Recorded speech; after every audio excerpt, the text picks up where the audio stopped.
नमस्कार मैत्रिणींनो, आज मी तुमच्यासाठी घेऊन आली आहे एका नवीन रेसिपी जे की खूप सोपे आहे बनवायला आणि खूप इझी आहे बनवायला. तर तुम्ही नक्की ट्राय करून बघा. तर आज मी तुमच्यासाठी हे बटाटूचा भाजी घेऊन आली आहे. तर चला बघूया आजची ही रेसिपी. तर हिच्यात पहिला आम्ही इथे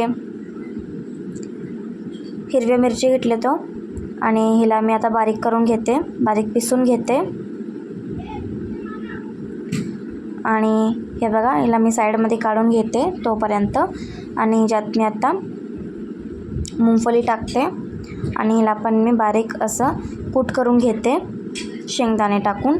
आता हिच्यानंतर मी इथे बटाटो घेतलेत. मी इथं 4-5 बटाटो घेतलेत जे कच्चे आहेत, मी बॉईल नाही केले ह्यांना. आणि आता मी ह्याला पाण्यामध्ये बुडवलं आहे कारण हे काळा नाही पडो म्हणून. तर ते बघू शकताय 5 बटाटो घेतले त्या मी कापून घेतला याला चांगला. आता मी ह्याच्यात एक पॅन घेतला आहे. आता मी इथे तेल घालून घेते आणि ह्याच्यात पहिला मी तेल गरम झाल्यावर मी ह्याच्यात हिरव्या मिरच्या टाकून घेते आणि तिच्यानंतर बटाटो टाकून घेते आणि हिला चांगला मिक्स करून घेते. हे बघा, आता मी बटाटो टाकला ह्याच्यात. आता याला चांगला मिक्स करून घेते.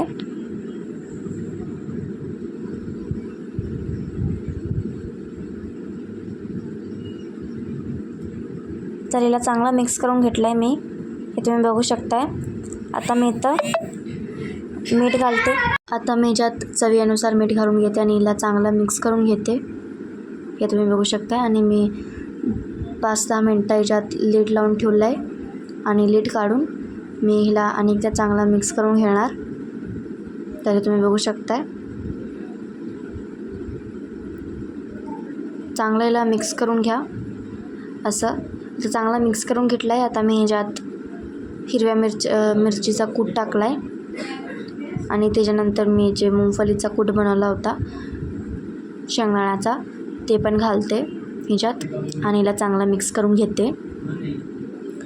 तरी तुम्ही बघू शकताय खूप सोपे रेसिपी आहेत आणि आता नवरात्री पण येते आहे, तर तुम्ही नक्की ट्राय करून बघू शकताय.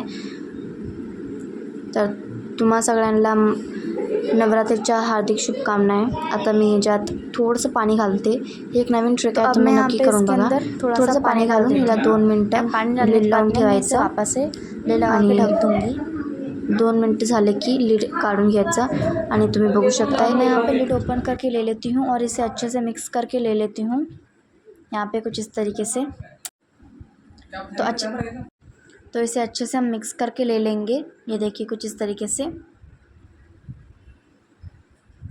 तो यहाँ पे देखिए फ्रेंड्स, अब मैं आपको दिखा रही हूँ कि जो हमारे आलू है ना वो भी अच्छे से पक चुके हैं.